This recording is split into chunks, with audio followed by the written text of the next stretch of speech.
Imagine sitting in Carnegie Hall, right? Like with your eyes completely closed. Just totally immersed in the sound. Yeah, exactly. And you're listening to a pianist play this piece of music that is just, well, it's so incredibly complex. So layered with, profound heartbreak and longing. Right. And so your brain automatically paints a picture of like an 80-year-old master at the keys. Someone who has, lived a really full, heavy life. Exactly. But then you open your eyes, and staring back at you from the Steinway is this startlingly young, like 10-year-old girl.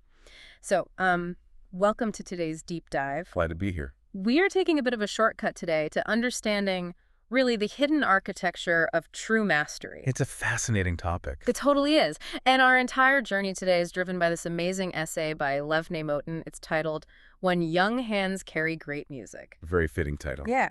And our mission for you, the listener, is to figure out, like, how do we process greatness when the visual reality right in front of us completely shatters the auditory reality we are experiencing? Because that tension, right, that tension between what we see and what we hear, Yeah. it forces us to confront some deeply held biases. Oh, absolutely. We have this very specific, like, culturally ingrained script for how we experience youth and art. Right. We tend to view childhood strictly as, a developmental phase, like a stepping stone. Like they're just practicing for the real thing. Exactly.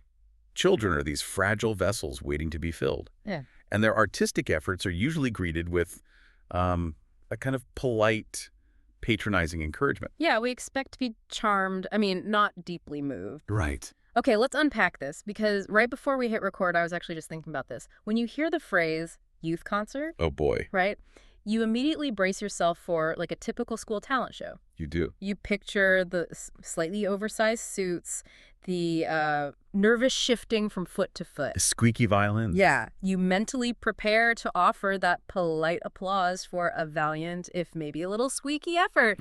You expect things to be cute. But the author, Motin, he walked into the Weill Recital Hall. At Carnegie Hall. Right, at Carnegie Hall. Yeah. For the Great Neck Music Conservatory Gala concert. And that entire script was just, it was set on fire.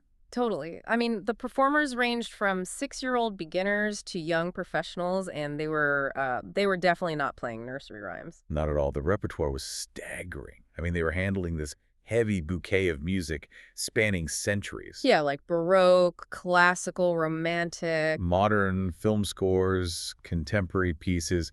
The names of the composers alone, like Chopin and Villa-Lobos, signal that this was not just some casual evening. No, this is music with like really deep historical roots. And immense structural complexity. It demands real emotional maturity. So we really need to unpack what's happening here, because the author observed something unusual before a single note was even played. Yeah, it was about their physical presence on stage. Exactly.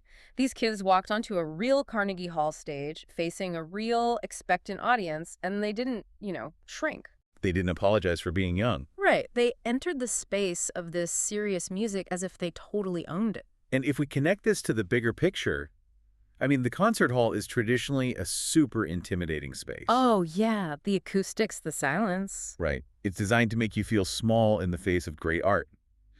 Yet the author notes that childhood and this immense seriousness were meeting in one body, like completely without fear. Which is wild to think about. They weren't performing youth, they were performing music. That general sense of complex maturity across the entire concert was just palpable. And it sets the baseline for the whole evening. Exactly. And that baseline is really what sets up the truly shocking moment that the author says completely upended his worldview. The turning point.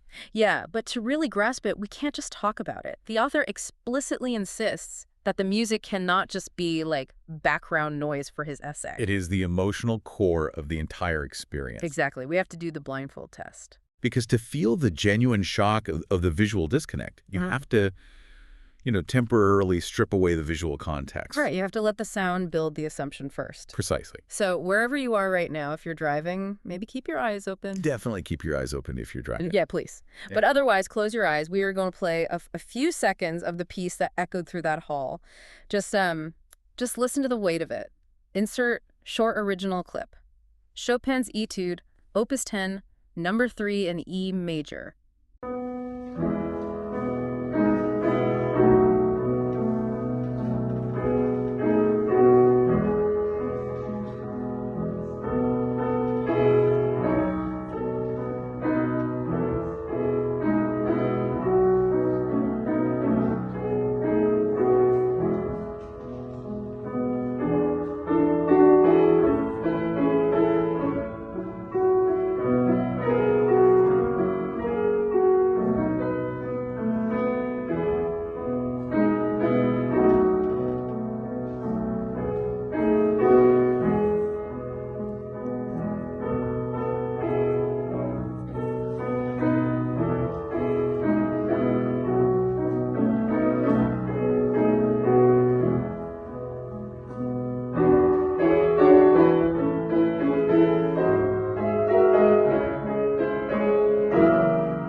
Okay, open your eyes.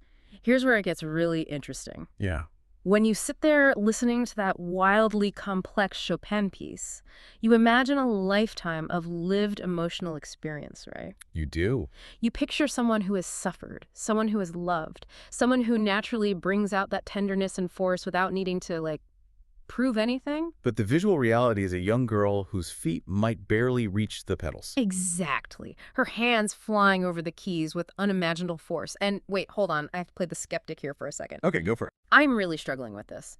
A 10-year-old hasn't lived long enough to experience the kind of profound tragedy or romantic heartbreak Chopin is writing about here, Yeah. right? That's the common thought, yeah. So are we absolutely sure she isn't just, like, a very well-trained parrot? A parrot. Yeah, like, isn't it possible she's just perfectly mimicking her teacher's dynamics? You know, playing the louds and softs exactly as they were written in red ink on her sheet music? I mean, that is the reflex assumption we all make to protect our understanding of the world. Right. We really want to believe it's just clever mimicry. But the text directly refutes this. The author observes that she is not pretending to be older, nor is she imitating some adult idea of greatness. Okay. The music simply played as if it had found its natural place in her hands. But how? Well, to understand why this cannot possibly be mimicry, we have to look at the brutal mechanical reality of Chopin's Etude, Opus 10, number 3. Please break that down for me. What makes this piece so impossible to just fake? Well, the difficulty of this piece isn't just about playing fast. Right. It's not just speed. No, it is a masterpiece of polyphony. Right. The pianist has to play this gorgeous, singing legato melody with their weakest outer fingers. Wait, like the pinky and the ring finger? Exactly, the pinky and the ring finger. And at the exact same time, Oh. the inner fingers of that very same hand have to play a quiet, syncopated, highly complex accompaniment. Are you kidding? No, Yeah. it requires a literal brain split. You are asking one hand to act as two completely different instruments with two totally different emotional intentions. That is insane. So you literally cannot fake the emotion because your brain is too busy just trying to physically separate the muscles in your hand. Precisely. A child cannot simply parrot an emotion when they are navigating that level of extreme cognitive and physical demand. Wow. The mechanics have to be mastered to such a degree of absolute automation that the brain is free to actually feel the music. That makes total sense. Right. When an adult master plays it, we nod in appreciation of their decades of study. But when a young girl plays it with real command, the usual categories of child and adult mastery just shatter. We feel something mysterious. Yeah. It honestly feels like a disruption of physics. The author uses this incredible phrase.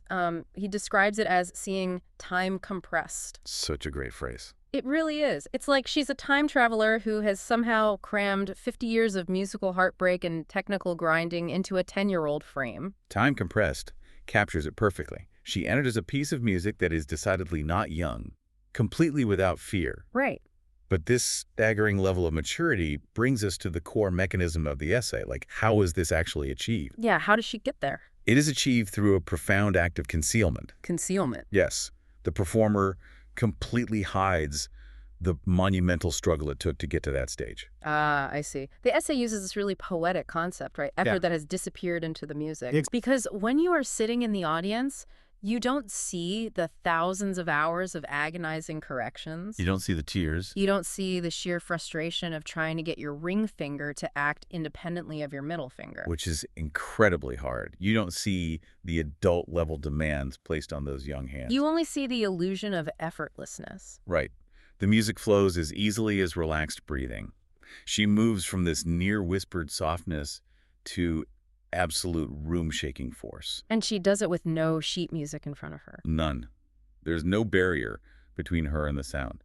The piece has settled so deeply into her neurology that she isn't focusing on notes anymore. Wow. She's focusing purely on the gesture and the breath of the music. You know, I can't help but think of watching like an elite Olympic gymnast. Oh, that's a good analogy. Right. When you watch someone doing a routine on the balance beam to the audience, it looks like they're simply floating. Completely weightless. Yeah, they're completely defying gravity, and it looks like the most natural, joyful thing in the world.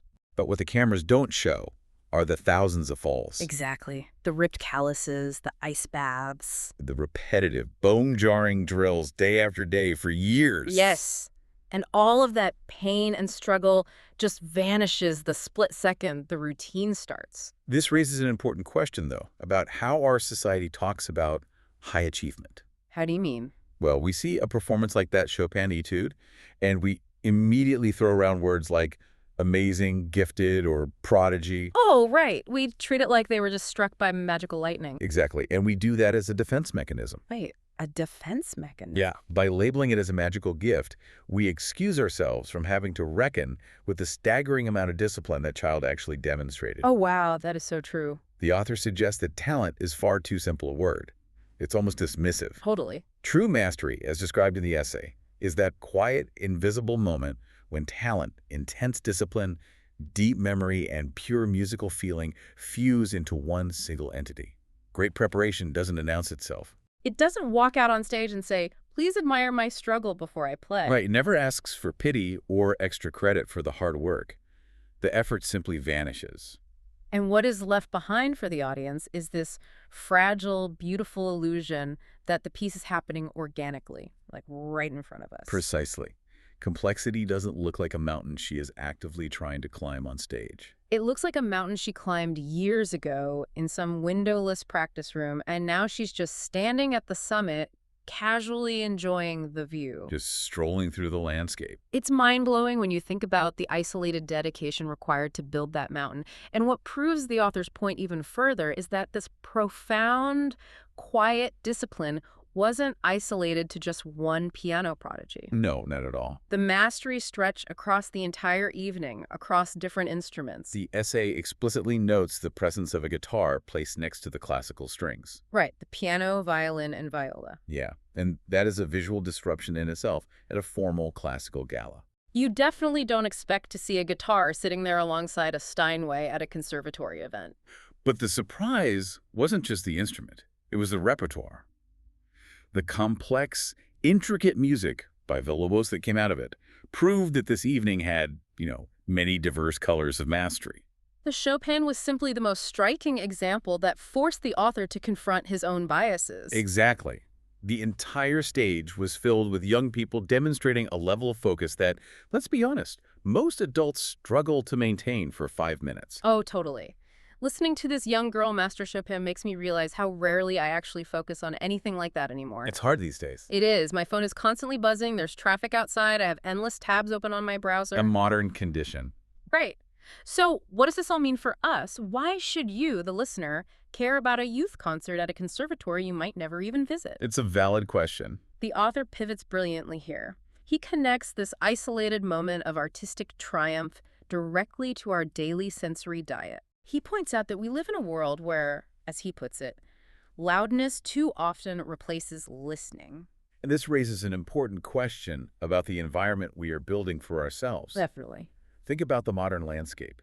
We are flooded with a constant stream of notifications, fragmented media, algorithmic noise. Just constant noise. And much of this sound is aggressively designed to scatter our attention. It is disturbing rather than musical.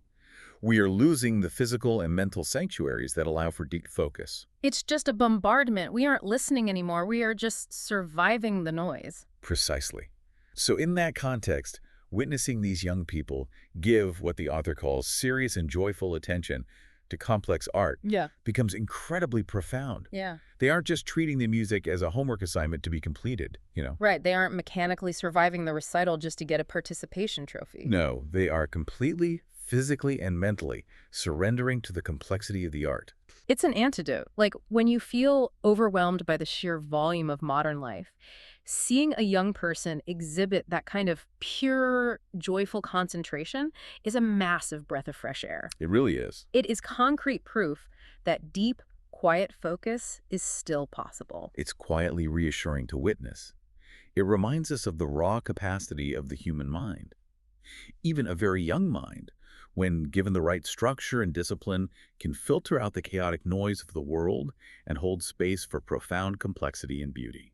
The concert hall becomes a sanctuary from the loudness. A literal sanctuary, yes. So let's take a step back and look at the journey we've been on today.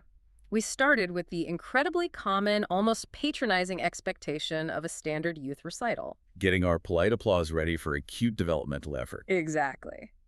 Then we did the blindfold test and experienced the absolute shock of hearing a master's emotional weight coming from a startlingly young child. Which shattered those expectations. Totally. We unpacked the mechanics of how that is even possible, realizing that immense grinding discipline doesn't, like, scream for attention, It completely disappears into the art. leaving only the fragile illusion of effortlessness. And finally, we saw how that serious, joyful attention is the exact antidote we desperately need in our scattered, loud, modern world. The entire deep dive really centers on that contrast. Yeah. The gap between what we expect young people to be capable of and the towering historical greatness they can actually achieve when they commit to disappearing into the work. It's inspiring. It really is. And to wrap up our discussion today, I want to leave you with something to chew on. A thought that builds directly on that idea of compressed time. Okay, lay it on us. We just spent the last 15 minutes or so dissecting how a startlingly young mind can completely internalize the profound, centuries-old emotional and mechanical weight of Chopin. Through pure, unadulterated discipline. Right. This young girl made an impossible task look like a natural landscape she was simply walking through. Yeah. So the next time you interact with the young people in your life, ask yourself this. If a 10-year-old is capable of mastering that level of complex historical art, Which we just proved they are. exactly. What other massive, intricate adult realms of knowledge, emotion, or problem-solving might young minds be entirely capable of conquering right now if we simply stopped expecting them to just be cute?